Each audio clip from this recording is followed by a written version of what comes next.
Chers amis, bonjour. Nous allons maintenant essayer d'entrevoir un enseignement proposé par le Hari Akadosh dans le l'Ikouté Torah. Paracha de Noach, dans laquelle, bien évidemment, on fait référence au principe du déluge qu'on appelle le Mabou. Toute la question est de savoir, mais sur le plan mystique, à quoi correspond tout d'abord Noach à un niveau supérieur et également ce que l'on appelle la Teva, donc autrement dit l'arche de Noé. Le premier enseignement qui est proposé au tout début du Likutei Torah, c'est déjà de comprendre à quoi correspond Noah. Nous savons que Noah représente la notion du Yesod. Le Yesod, comme vous le savez maintenant, c'est ce qui correspond donc au fondement, mais c'est également ce qu'on va appeler la Brit Mila. Nous savons que le principe du Yesod existe dans toutes les séphirotes, dans tous les partsufim. Il y a le Yesod par rapport aux Zeranpin, mais il y a également le Yesod au niveau de Abba, Abba Chokhmah. Et nous savons donc qu'il existe une relation qui est permanente entre Abba et Ima, entre Chokhmah et Bina. Et donc, nous savons que ce lien est indéfectible, sinon les mondes ne pourraient exister. Je rappelle que c'est cette union entre le Yesod de Abba et le Yesod de Ima qui permet justement cette lumière qui va permettre aux différents mondes d'exister. Donc, il y a, comme vous le savez maintenant, il existe deux sortes de zivugim entre Chokma et Bina. Il y a une union qui est permanente, et ça, c'est justement pour l'existence des mondes ou pour la subsistance des mondes. Et il y a également, donc, parfois, un zivug qui est provoqué justement par rapport au comportement de l'homme ici-bas. Je ne vais pas refaire, toute la logistique, j'allais dire, kabbalistique, mais on comprendra que donc il y a ces deux étapes. Maintenant, nous savons qu'à l'époque de Noach, il se passe quelque chose d'assez particulier, c'est que comme le dit le verset, Ketz kol basa, ça y est, c'est la fin. À Kadosh Baruch Hu, on décide donc d'exterminer la terre. D'exterminer la terre et également tous ses occupants. Le seul qui va sortir justement du lot, c'est Noach. La Torah en parle assez brièvement en démontrant que Noach est le seul digne de pouvoir rester vivant, lui et sa famille, et quelques animaux également qui rentreront dans l'arche. Maintenant, donc, ce que nous dit ici le Hari Akadosh, c'est que Noach représente justement le principe du Yesod de Abba. Maintenant, nous savons que le Yesod de Abba donc, a deux fonctions. Donc, c'est la relation, bien évidemment, avec Bina, mais le prolongement du Yesod de Abba va jusqu'au Yesod du Ze'er Anpin. Et là, vous comprendrez maintenant que c'est pourquoi dans Shir HaShirim, quand on nous dit Marian Ganim, Marian, c'est une source, mais Ganim, Gan en hébreu, c'est le jardin, mais au pluriel, ce sont les jardins. C'est pourquoi la mystique nous dira que le Yesod de Abba va en quelque sorte irriguer dans un premier temps Bina, qui est appelé le Gan ou le jardin supérieur, et il y a également Malchut, qui est appelé le Gan inférieur. Et nous savons que justement, si le Yesod de Abba se prolonge jusqu'au Yesod du Ze'er Anpin, c'est que justement, le Yesod du Ze'er Anpin va avoir ensuite cette notion de Yichud, cette notion de Zivug avec Malchut. Et là, on peut comprendre que l'on va irriguer le champ. Maintenant, que se passe-t-il? Au moment du déluge, Akadosh Baruch Hu, donc, comme je viens de le dire, Akadosh Baruch Hu décide donc d'exterminer cette humanité, qui est l'humanité en quelque sorte de Adam, le premier homme. Nous allons maintenant construire un nouveau monde à travers justement Noah.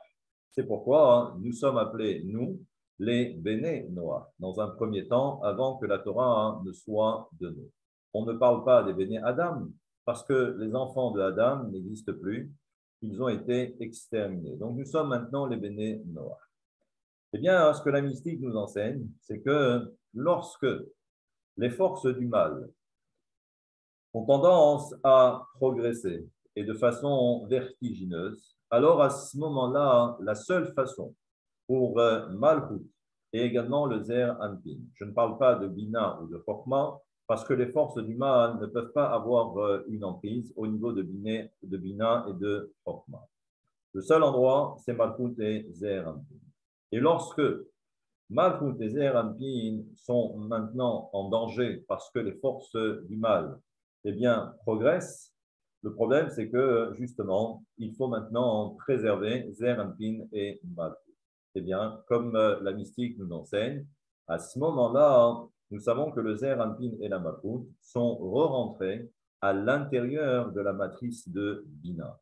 Bina, qui est la mère. Je rappelle également qu'à un niveau supérieur, au moment de la création de l'univers, et à un niveau supérieur, nous savons que c'est Bina qui a engendré le Zer Anpin et la Malchut. Et lorsqu'il y a danger, alors à ce moment-là, on se réfugie à l'intérieur de la matrice du Yesod, et bien de Bina.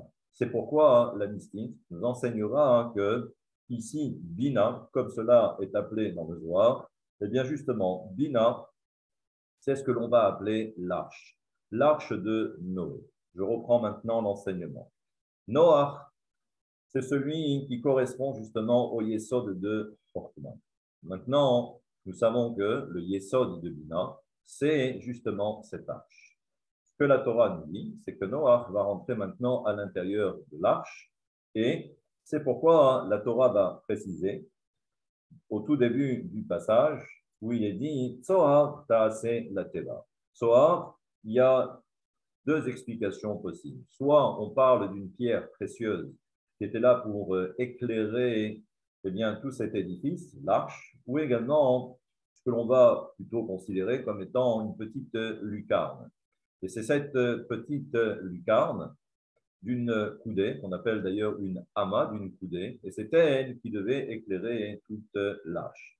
Ça, on peut comprendre sur le plan, j'allais dire, architectural, c'est-à-dire qu'au niveau de l'architecture de l'arche, bien évidemment qu'il fallait qu'il y ait de la lumière. Mais en mystique, on considère donc que, eh bien, ce que l'on va appeler Sohar. Sohar, c'est valeur numérique 295. Nous savons que le Yesod de Bina, donc qui représente l'arche, eh bien, nous savons que l'un des noms de Dieu, qui correspond justement au Yesod de Bina, c'est ce que l'on va appeler le nom de Elohim, mais avec le Miloui Re'im, c'est-à-dire avec la lettre He. On va le faire ensemble, le Aleph, le Lamed, donc Aleph, Lamed, P, donc ça c'est le Aleph en plein. Ensuite, nous avons le Lamed. Le Lamed, c'est Lamed Mem Dalet. Ensuite, nous avons He, Hei, He, donc le fameux He, ce qu'on appelle des Heim. Ensuite, nous avons Yud, Vav, Dalet, c'est pour le Yud. Et ensuite, nous avons Mem, et le Mem en milouï, ça nous donne Mem, Mem. Si vous faites le total, eh bien, ça vous donnera justement 295.